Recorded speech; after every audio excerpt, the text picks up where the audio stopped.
3 साल में 38.4% का रिटर्न्स, 5 साल में 19.7% का रिटर्न्स और अब तक जब से ये म्यूचुअल फंड स्टार्ट हुआ है तब से लेके अब तक इसने 19.6% का रिटर्न्स अपने इन्वेस्टरों को लाकर दिया हुआ है और इसने अपने कैटेगरी एवरेज के बेंचमार्क के रिटर्न्स को भी हर बार बीट किया हुआ है। जी हाँ, आज के इस वीडियो में हम बात करने वाले हैं PGIM India mid cap opportunity mutual fund के बारे में। तो अगर आपने भी इस म्यूचुअल फंड में इन्वेस्टमेंट किया हुआ है या इन फ्यूचर इस म्यूचुअल फंड में इन्वेस्टमेंट करने के बारे में सोच रहे हो तो इस वीडियो के अंत तक जरूर देखिएगा।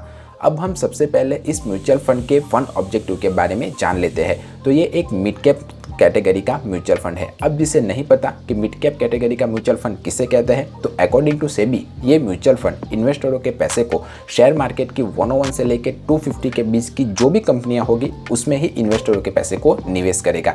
अब ये म्यूचुअल फंड लार्ज कैप और ब्लू चिप म्यूचुअल फंड की तुलना में तो थोड़ा रिस्की म्यूचुअल फंड है, पर स्मॉल कैप और सेक्टर म्यूचुअल फंड की तुलना में थोड़ा सेफ म्यूचुअल फंड माना जाएगा। तो जो इन्वेस्टर मीडियोकर कैटेगरी के रेंज में आते हैं वो लोग इस तरह के म्यूचुअल फंड में अपनी इन्वेस्टमेंट को स्टार्ट कर सकते हो। इस म्यूचुअल फंड ने अपने कैटेगरी एवरेज के बेंचमार्क के रिटर्न्स को हर बार बीट किया हुआ है।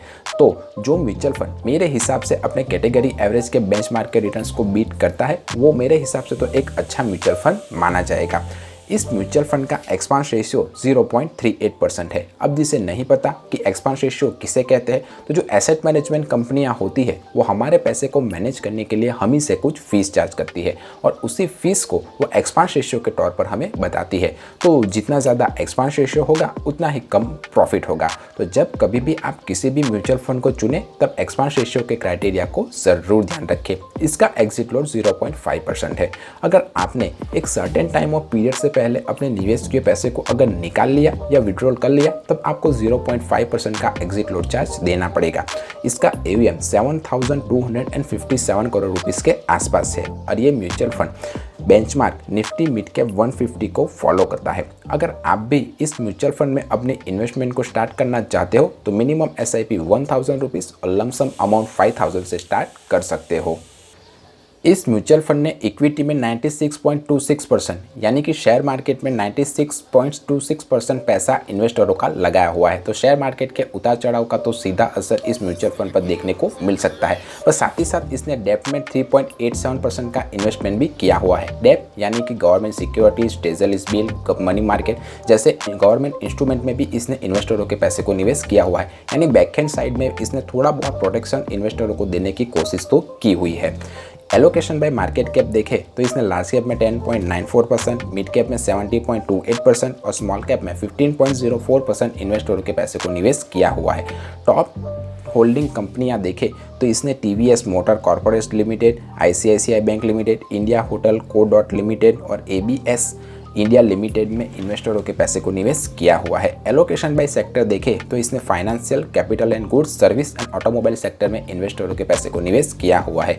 रिस्कोमीटर में आप देख ही सकते हो कि अगर आप इस म्यूचुअल फंड में इन्वेस्टमेंट करते हो तो इसका रिस्क काफ़ी हाई रहेगा। और ऐसा क्यों? क्योंकि इसने इन्वेस्टरों के ज़्यादातर पैसे को इक्विटी यानी कि शेयर मार्केट में निवेश किया हुआ है। तो शेयर मार्केट के उतार चढ़ाव का इस म्यूचुअल फंड के ऊपर सीधा असर आपको देखने को मिल सकता है। पीछे थोड़ी बहुत डिस्टर्बेंस आ रही होगी क्योंकि यहाँ पर थोड़ा कंस्ट्रक्शन का वर्क चल रहा है, तो मेरी तरफ से आपको अपोलॉजीज है। इस म्यूचुअल फंड का स्टैंडर्ड डेविएशन 21.17 है जो अपने कैटेगरी एवरेज के स्टैंडर्ड डेविएशन से थोड़ा ज़्यादा है। अब जिसे नहीं पता कि स्टैंडर्ड डेविएशन किसे कहते हैं तो स्टैंडर्ड डेविएशन एक रेंजिंग फैक्टर है। जितना कम स्टैंडर्ड डेविएशन होगा उतना ही अच्छा, वेल परफॉर्मिंग और कम वॉलेटाइल म्यूचुअल फंड माना जाएगा। तो जब कभी भी आप किसी भी म्यूचुअल फंड को चुने तब कम स्टैंडर्ड डेविएशन वाले म्यूचुअल फंड को चुनने की कोशिश कीजिए, आपके लिए अच्छा रहेगा। अब हम इस म्यूचुअल फंड पर लगने वाले टैक्स के बारे में बात करें तो अगर आपने 1 साल के बाद अपने निवेश के पैसे को निकाला तो आपको long term capital gain tax 10% का लगेगा और उसमें से भी आपको 1 लाख रुपीज़ का असम्पशन मिल जाएगा। पर अगर आपने 1 साल के भीतर ही अपने इन्वेस्टमेंट किए हुए पैसे को निकाल लिया तो आपको short term capital gain tax 15% का पूरी अमाउंट पर पे करना पड़ेगा।